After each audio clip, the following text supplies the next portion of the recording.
আমার খবর। সাঁইথিয়া ব্লকের দেড়িয়াপুর অঞ্চলের রায়ঘাটে প্রায় 400 জন বিজেপি ছেড়ে তৃণমূল কংগ্রেসে যোগদান করেন। এই গ্রামে পঞ্চায়েত নির্বাচনে তৃণমূল কংগ্রেস হারের মুখ দেখে। আদিবাসী অধ্যুষিত গ্রাম। এবার সেই গ্রামের সকল আদিবাসী পরিবার তৃণমূল কংগ্রেসে যোগদান করেন।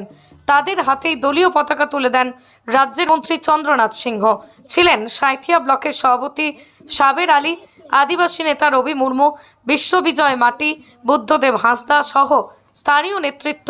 এদিনের এই মঞ্চ থেকে অতিবৃষ্টির ফলে যে সকল মানুষের বাড়ি ক্ষতিগ্রস্ত হয়েছে তাদেরকে বেশ কিছু ত্রিপল দলের পক্ষ থেকে দেওয়া হয়।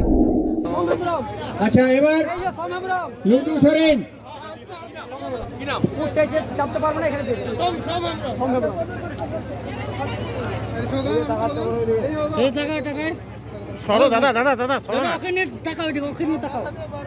তৃণমূল কংগ্রেস জিন্দাবাদ, মমতা ব্যানার্জি জিন্দাবাদ, দেড়িয়াপুর অঞ্চল তৃণমূল কংগ্রেস কমিটি জিন্দাবাদ।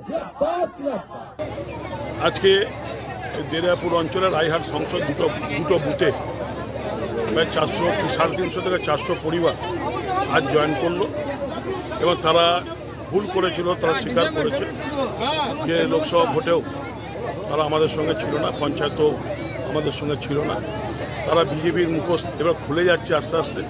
তাই তারা বুঝতে পেরে আমাদের এখানকার ব্লক সভাপতি সাবের আলী খানের সঙ্গে কথা বলেছিল এবং আমরাও সময় দিয়েছিলাম। আজকে এরা 350 থেকে 400 পরিবার এখানে জন্ম।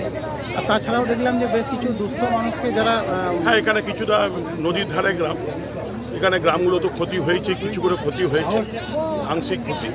তাহলে আমাদের এখন এটা শুরু করলাম আস্তে আস্তে।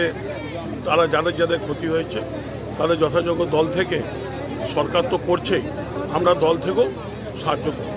বেশ কিছু তিরপলকে তুলে দেবেন।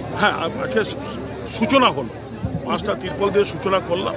পরবর্তীকালে লিস্টেড চলছে, আমাদের ছেলেরা এরা তালিকা তৈরি করছে, হলে দল থেকেও তাদের পাশে দাঁড়ানো হবে। বাসন্তী দেবী গাঙ্গুলি ফাউন্ডেশন দ্বারা পরিচালিত উর্মিলা বৃদ্ধাবাস সেবা করাটাই মূল উদ্দেশ্য আমাদের। তাই বয়স্ক মানুষদের পরম যত্নে আগলে রাখছি আমরা। রয়েছে অন্ন, বস্ত্র এবং সুচিকিৎসার ব্যবস্থা। ঠিকানা কালিকাপুর কলোনি, বোলপুর। বিস্তারিত জানতে 7063472820 এই নম্বরে যোগাযোগ করুন।